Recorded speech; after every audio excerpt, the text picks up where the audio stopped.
We're all used to seeing people walking around carrying their electronic devices such as cell phones. But could we soon have a more intimate relationship with those devices? We'll talk about that next on Global Perspectives. This program is made possible, in part, by funding from the UCF Global Perspectives Office, the Global Connections Foundation, and the India Center at UCF.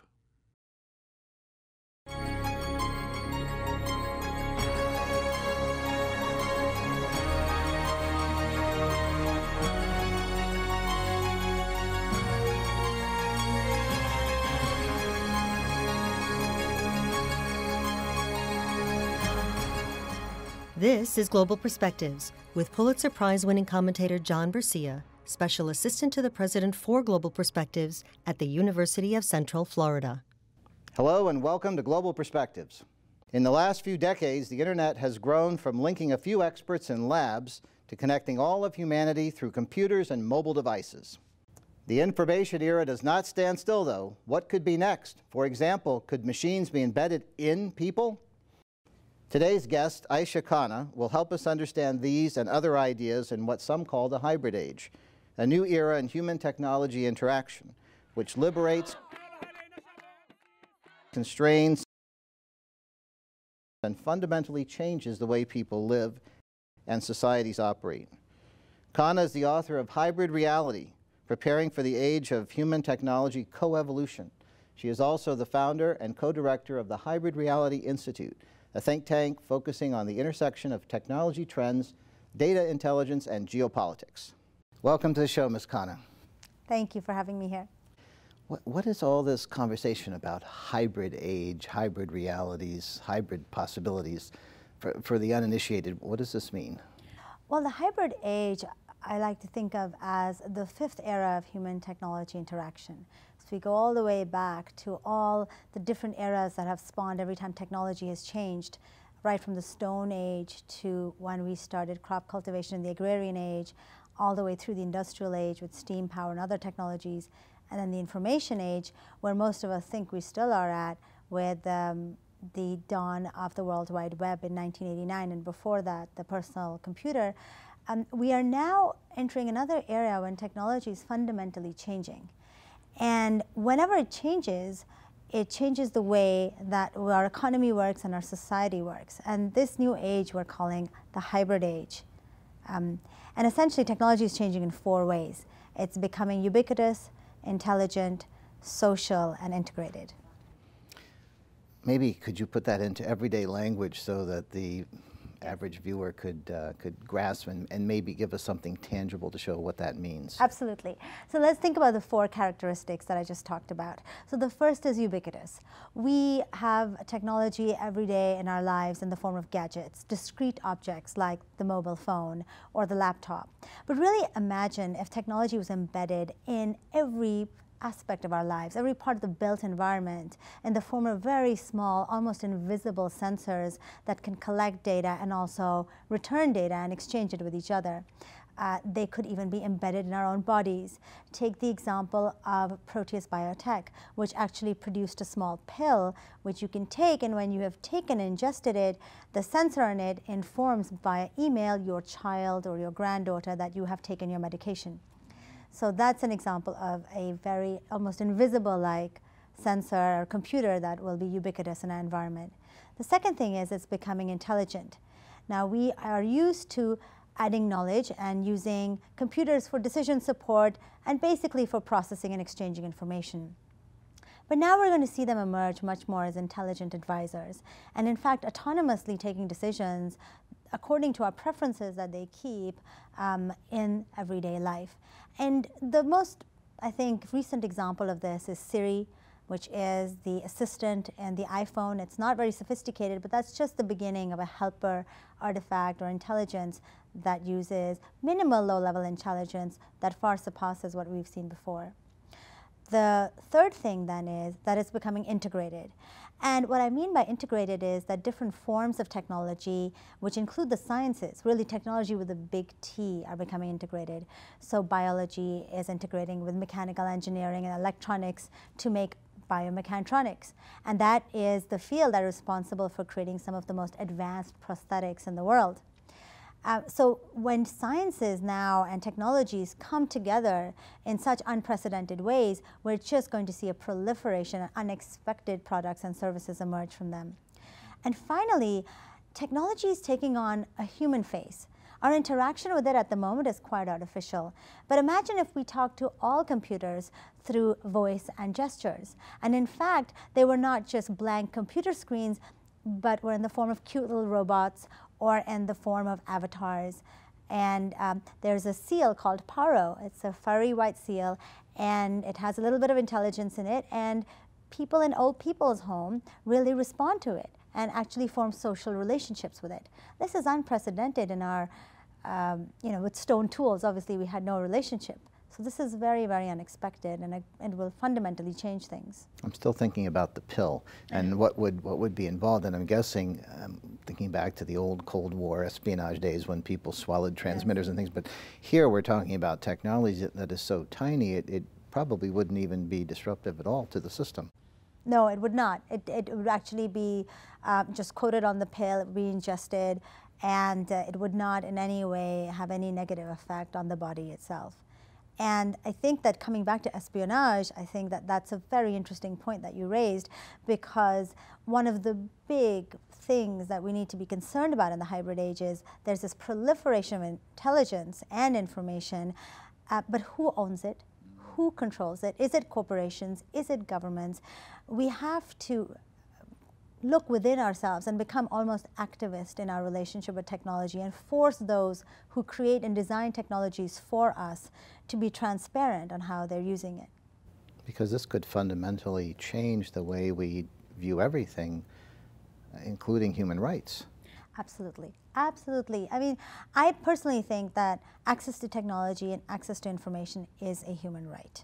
But there's a great deal of inequity in the way that technologies are distributed in the world at the moment.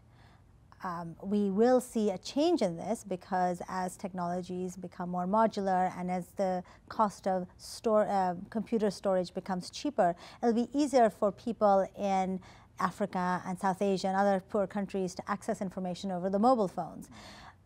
But who is also accessing the information of how they're interacting with the mobile phone? It's the telecom companies or Facebook or some other companies. And I think that, is privacy a human right?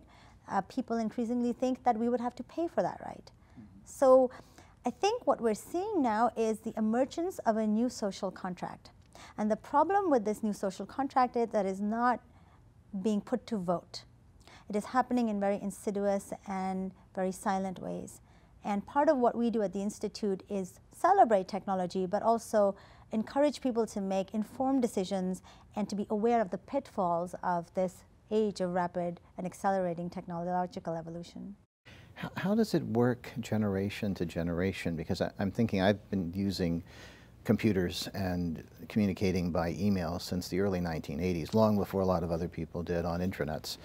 But the average person can barely keep up with all of these changes. Young people seem to adapt very quickly, but the majority of the population seems to be always a little bit behind. And when I've heard you talk publicly, I see people in the audience who are sort of scratching their heads and not really understanding certain points. How do we ensure that people keep up with technology so that they really understand, as you said, what's going on? I think that's a fundamental point, and I think it's for a lot of nonprofits and activists to come in and act as what I call technology Sherpas, where they guide people in understanding this labyrinth of complex technologies that is coming towards us, this deluge of technologies that is coming towards us, and to interpret it and to translate it in ways that is easier for the common population to understand. And I think that is a basic civil right now, and the government should provide this service, because there is a tendency for us to be passive recipients of technology, and there's also a tendency to say that it's too complicated. And in a past life, having worked in villages in Pakistan and worked with very poor people and uneducated people, there is no such thing as being ill-equipped to understand a complicated message if it's explained to you properly. So we are underestimating people of all ages, no matter how old they are or how young they are, and their ability to adapt in a positive way as long as we give them the information. Mm-hmm. So what do you see, you've talked a little bit about some of the challenges, but could you elaborate as we go forward? What are the challenges that we're likely to encounter in this hybrid age?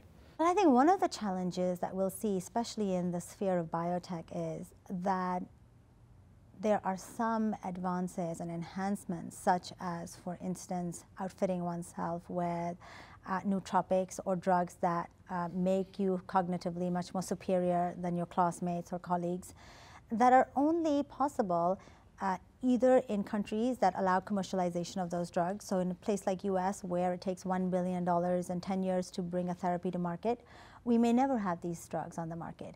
In that case, they'll only be available on the black market. And in countries in Asia, they may actually subsidize these drugs. So what happens is we're used to this concept of the digital divide, where, but now we'll see this biotech divide, where people who are enhanced or have subsidies from their governments to become more than human will actually be much better at navigating the labor force than we are. And in the broader picture, this puts America at a great disadvantage. Yeah, I'm seeing competitiveness issues coming into this, and we're already talking about how we're decreasing, relatively speaking, in our competitiveness globally, and the rising or emerging economies. And if you think about those in combination with what you just mentioned, it sounds pretty frightening. It is frightening. On the other hand, you know, this is just the nature of technology. It's a double-edged sword, essentially. So that's one side of it. On the other side, the fact that so many people are connected, that 2 billion already connected to the internet, 5 billion with mobile phones. Eventually, everyone on the planet will have a mobile phone. This means that we have the emergence of what we can call a connected brain or a global brain.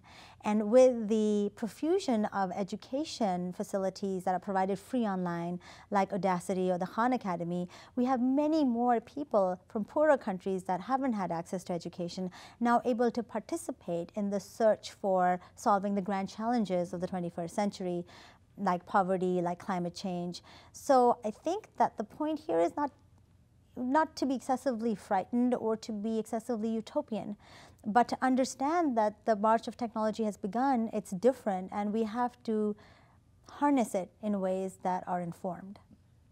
My first impulse was to think in terms of addressing and fixing the problems of the world, but I'm sure there are people out there who are in another realm who like to cause trouble and then otherwise be disruptive, and I'm guessing that these technologies could be used in those ways with devastating results. I think that's one of the issues, is that you have this large population, and one of the wonderful things about a connected world is that anybody can connect to it.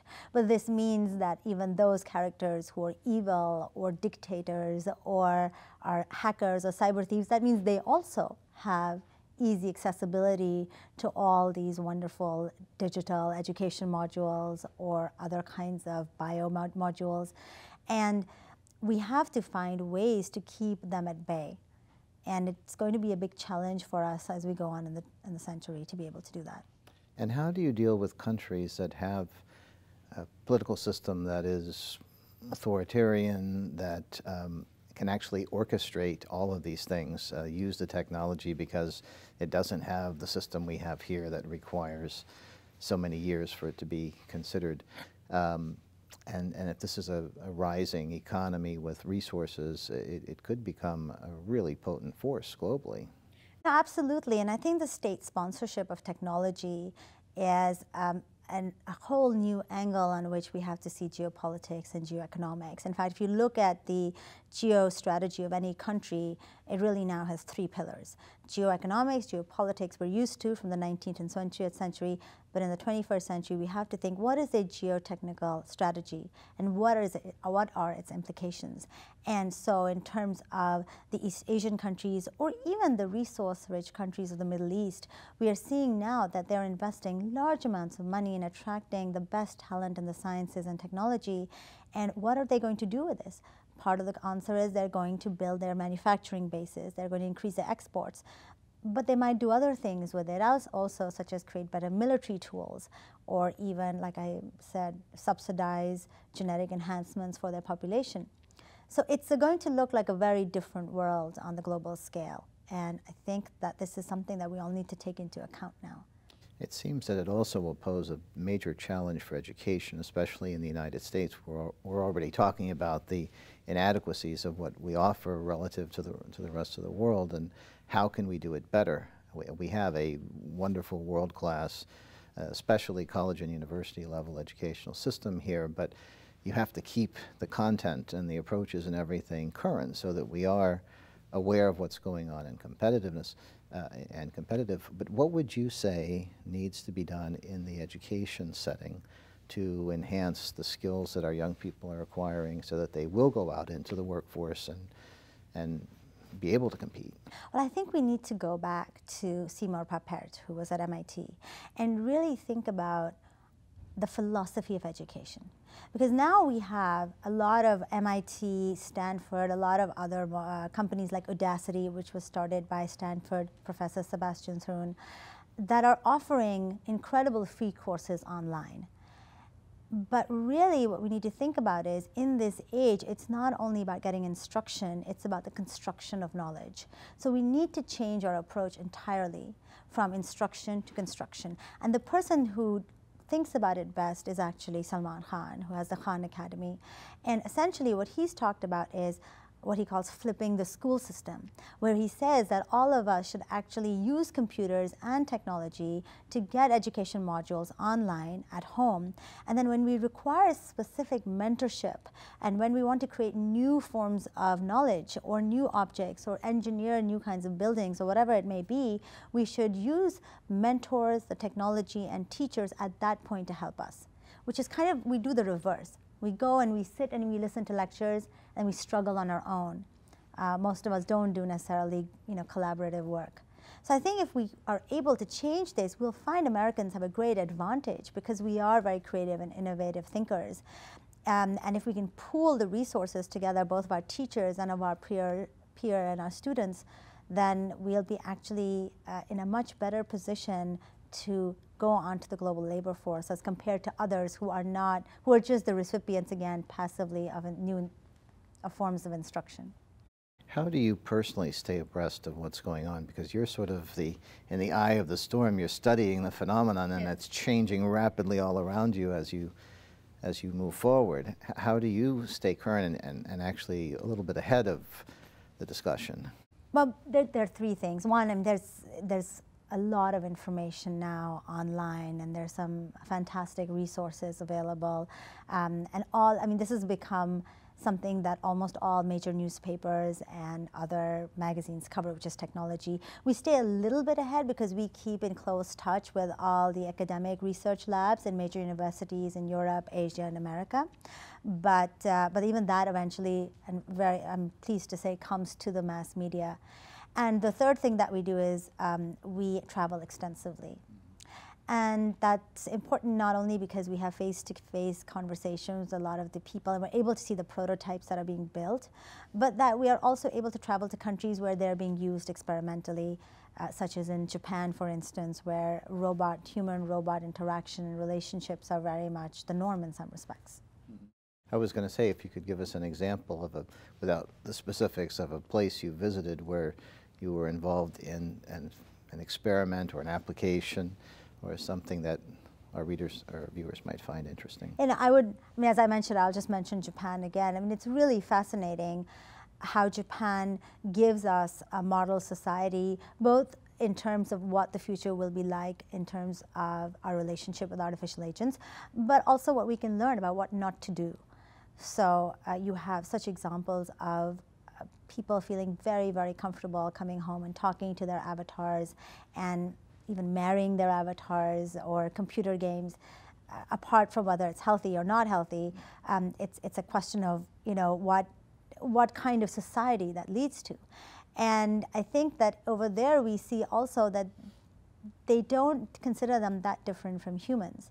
And Hatsune Miku is a great example of a pop star who is a 6-foot tall holographic schoolgirl who has sold out concerts in Tokyo, and she's completely computer synthesized. And on the other hand, as we well know, they are a rapidly aging society. They're not open to immigration, and so they've decided that they will support their aging population by having more robots. So again, this is something we call technique, whereas every culture and every society finds its own path to dealing and adopting technology. The Japanese way is likely not going to be the way of us Americans, but there's something to be learned from that. What is your next project in terms of research? I am still working very intensely on the future of urban life and the intersection of cities and technology. As you know, by 2050, over 70% of the population of the world will live in cities, and networked infrastructure in cities could drastically change our lives, both improve the lives and also make us much more vulnerable to Big Brother-like implementation. So that's an area which I'm very interested in. Is there a particular slice of all of this that really, really draws your attention, something that you stick with consistently over time? I think that for me, education is a big interest of mine, and both about educating people about technology, but also using technology to improve our own life. And I think the reason is because I come from a family that's very involved in education. My mother was a professor, and also because I'm from a developing country, and I see the potential of mobile education to radically change their access to a socially mobile life where they can actually climb up the social ladder and they can join the global workforce. I'm listening to you talk about all these technological changes and changes to come, and so many people living in cities. It just seems so infinitely complicated, and we always have disruption at the fringes, whether it's from the natural environment or from people who are interested in disrupting society. Are you optimistic as you look toward the longer term, or optimistic with an understanding that there's going to be a nonstop series of complexities along the way? Yes, I think the latter, definitely. I am optimistic because I believe that if we make informed decisions and we actually harness the technology to eradicate a number of the ailments that we are facing in the moment, diseases, for instance, poverty, lack of education, I think we can use technology to make a huge difference. But I think that having this kind of positive utopian dance around technology is very immature. And I think that it's very necessary for us to be what I call almost activist in our approach towards technology, like demanding the best from it, like actually looking at it and saying, stating what we want from it, as opposed to letting those who design it dictate what it will be in our lives, which is right now the status quo. And just a quick question, would you be open to having a machine embedded in you in the future? I kept thinking about that the whole time we were talking. I mean, yes, I mean, a machine would not, it just depends. Would it, if I had a little sensor that, or let's say I was a conductor, or I like listening to music, if I had something implanted in my ear that was able to make me appreciate music at a deeper level, why not? Yes. If my eyes could see further, absolutely, and we already have the beginnings of these things in LASIK, for instance. Or if I had something in my heart that would make it stronger and I could run longer, absolutely. And I think that's why, almost calling it machines is kind of misleading, because they're small enhancements, and they're very directed, but they're not scary if viewed as such. Great. Well, thank you for joining us today, Ms. Khanna. Thank you so much. And thank you. For Global Perspectives, I'm John Bercia, and we'll see you next time.